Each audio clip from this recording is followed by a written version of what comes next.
Inside Rayo Vallecano's La Liga charge with Man Utd flopsand and unwanted owner. They were the sixth best side in the Spanish second tier last season. Now, heading to the new year, La Liga's smallest club Rayo Vallecano are inside the top four ahead of Barcelona and Atletico Madrid, dreaming of the Champions League. There is nothing special about the personnel they have. But their form in 2021-22 has been nothing short of astonishing, catching the eye of pundits and fans in Spain. Their squad features Premier League flops such as Radamel Falcao and Bibi, both once on the books of Manchester United, Luka Zidane, the son of Zinedine, and former Manchester City trainee Jose Angel Pozo. Under the guidance of promising coach Andoni Iraola, the Madrid-based outfit are making huge strides towards securing European football for next season, and maybe even a Champions League spot against all odds. The results speak for themselves. After beginning the season with back-to-back defeats, Rayo went unbeaten in September and inflicted a shock 1-0 defeat on Barcelona, in which Falcao scored the winner to end Ronald Koeman's reign at Camp Nou. Since Iraola took charge in July 2020, the club's turnaround has been mesmeric. Last season, they finished sixth in the Segunda, qualifying for the playoffs by the skin of their teeth and beating Girona 3-2 on aggregate to secure their passage back into the top flight. The 39-year-old began his coaching career with AEK Larnaca in Cyprus before taking over at Spanish second-tier outfit Mirans and then Rayo. His high-energy style of play reflects the modern view coaches have on football, prioritizing style over substance. "I prefer too much chaos to too much organization," he said. "I prefer us to play at a high pace, even if it means a touch of precipitation, than play at a lower pace and have a bit more control. It suits us. We have to do our bit for the people to enjoy it." After 18 matches this season, they are the most successful side at home in Europe's top 5 leagues, taking 25 points from a maximum of 27. That record trumps the richest teams in Europe, such as Manchester City, Bayern Munich and Paris Saint-Germain, for good measure. Have your say. Where will Barcelona finish in La Liga this season? Comment below. With that in mind, football fans might be eager to book up tickets to visit Rayo when coronavirus measures ease off.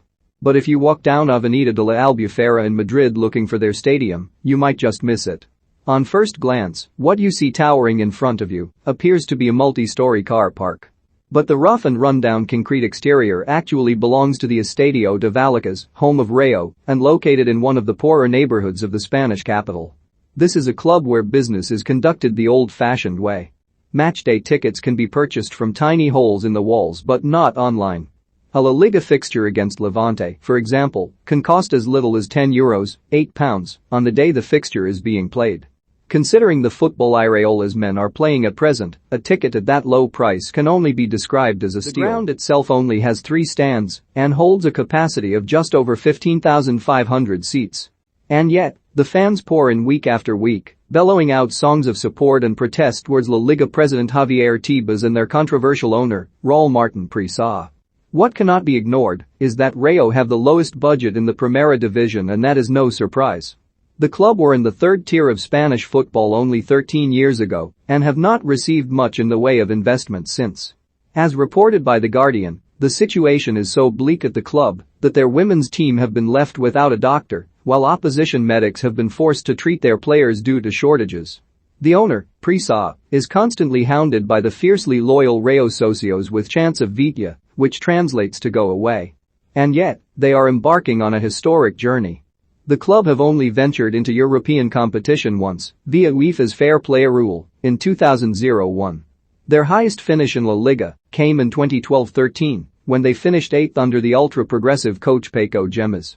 Inevitable comparisons have been drawn with how Leicester achieved the unthinkable by winning the Premier League in 2015-16, just 12 months after narrowly avoiding relegation. While that does not appear likely for Rayo, who are 13 points behind Real Madrid, qualifying for the Champions League would represent one of the biggest overachievements in Spanish football history.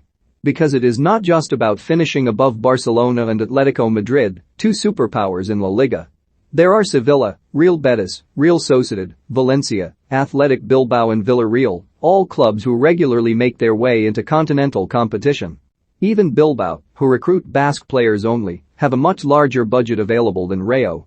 No one knows that better than Iraola, having spent his entire career with the club during his professional career. The players are even starting to believe they can pull off a miracle, according to goalkeeper Stol Dimitrievski. A few weeks ago, I posted a message saying, "Dreaming of the Champions League." All my teammates were laying into me, saying, "Delete that." And now we go for Christmas in a Champions League place, and I'm laughing at them a bit. The fact they are doing so with a 31-year-old BB amongst their ranks, the Portuguese winger discarded by Man United 8 months after Sir Alex Ferguson's transfer gamble backfired, is remarkable. Falcao, the veteran Colombian who managed just 5 goals in his 2-year nightmare in England, has been revitalized at the age of 35. He has fired 5 in 10 La Liga appearances this season alone. Aided by the tireless work of linchpins such as Alvaro Garcia, Sergi Guardiola and Esteban Saveljic, Rayo have found a winning formula under their attack-minded visionary Iraola. Their 2-0 win over Alaves last time out put them above Atletico Madrid, the reigning champions from last season who are struggling to rediscover their defensive expertise. Meanwhile, Barcelona were always going to falter without Lionel Messi this season, despite the best efforts of their exciting talents Pedri and Gavi. If there was going to be a season where a team like Rayo could break the mold, it could be this one, although Iraola is not under any illusions. "I'm convinced that this will turn, and in the second half of the season you'll ask me the opposite," he said, when asked about his side's impressive form. Still, that won't stop the players and fans from dreaming of the day in May 2022, when the smallest team in La Liga makes it to the world's biggest club competition. To do so at the expense of Atleti or Barca would make it even sweeter.